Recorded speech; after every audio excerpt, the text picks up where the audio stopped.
The funny thing about greatness is a lot of people refer to greatness and they talk about sports and sports athletes and who's the greatest football player or basketball player and who's the best hitter ever. You know, at the end of the day, who cares who was the best athlete? You know, in my mind, some of these people may not even be nice people. Greatness for me, for an athlete, is somebody who achieves fame and uses that fame to make the world a better place. That's what greatness is all about. How come you never hear about people talking about who's the best painter ever? You never know, like, is Monet the best painter, or Leonardo da Vinci, or Renoir, Van Gogh? And I mean, you never hear that. Their paintings are worth millions. They were all poor people. The only difference between them and the athletes is that our athletes are lucky enough that they live in an era where our society allows them to make them all those millions of dollars. I think we use sports because in business we have an analogy that if you're in sales you need to be competitive, and therefore the reference to greatness in sports. I'm not quite sure, quite honestly, that you need to be competitive to be a great salesperson. Half the salespeople nowadays are women. A lot of them couldn't care less who the best quarterback is, I can tell you that. And I think for them, maybe greatness is the search of excellence, not the best athlete. So I'm not quite sure that that's a good example. I think for me, in my humble opinion, you need three things to achieve greatness. One is right here. You need to have a good heart. The second one is probably from the same place. It's passion. You need to be passionate, and that probably comes from the heart. Without passion, you can never achieve anything important. You need to be passionate about something, your family, your life, your job. I mean, you need to be passionate. And the third one is sacrifice. You need to be willing to sacrifice. About 15 to 20 years ago, something happened in my life where I thought I was cursed. I thought I'd lost the biggest joy of any parent. I have three wonderful children. I have a great daughter that's 21, and I have two great boys that are mentally handicapped. You can imagine the shock of being a parent, and my boys will never play hockey, my boys will never be fathers, my boys will never work. And it's one of the biggest challenges in your life. After a couple of years, my boys were always smiling. They were always happy, always having fun. And then one day I thought to myself, if they're always happy and they're always fun, why am I always sad?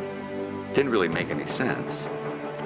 And then I was lucky enough that they were good enough to do sports and Special Olympics, and they liked it.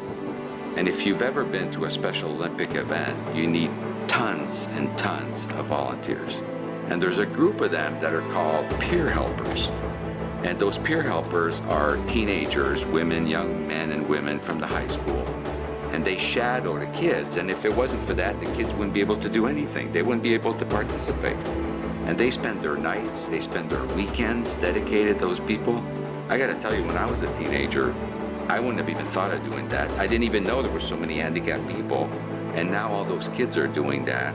And they're helping not for the money. They don't get paid. They don't get fame. They don't get recognition. They don't get anything. I think they do it because of the joy of watching the kids crossing the finish line with a big smile on their face, or hitting that first two-pointer, or hitting their first baseball. And for the love that they get back from those kids. It's the most beautiful thing. A couple of years ago, I was talking to a young man. His name is Jordan Pohl. I'll never forget his name.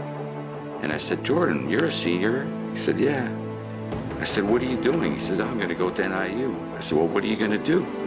He said, you know, after spending so much time with Jeremy and Elliot, I'm going to study to be a special education teacher. It took me about 5 seconds to hold back the tears, and I said, Jordan, I think that's a wonderful thing. That's greatness to me. That's unbelievable. I have 3 million air miles, 2 million of them with American.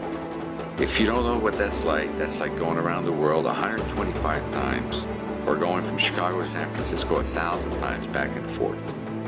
I'm in a plane all the time. And for that privilege and those 2 million miles on American, I get upgraded a lot. About 3 months ago, I was on a flight, and we had an older stewardess, close to retirement, And she was managing first class like we were kings and queens, giving us like water and juice and this and that before we took off, making sure nobody was bothering us. About an hour into the flight, I go into the restroom, and the restrooms in first class are just as bad as the ones in the back, trust me. But there was that little placemat, there was flowers, there was hand lotion. She put perfume in the restroom. I'm like, wow, this is like a hotel. But I didn't say anything. I went back to my seat. About 2 months later, I get on the plane and I noticed her because she made such an impression. I'm like, wow, it's the same crew. An hour into the flight, I go to the restroom, same thing. Placemat, flower, lotion, perfume. I had to ask her, I said, you know, why are you doing this? And she said, well, I want people to be comfortable like it used to be when we used to fly in the 60s. I said, well, is the company paying for that? She says, no, I'm using my own money because I want you guys to feel comfortable. That's the definition of greatness. On that day, on that flight, being on American was the greatest flight in the country. That's what great is all about. I could talk to you about greatness for hours.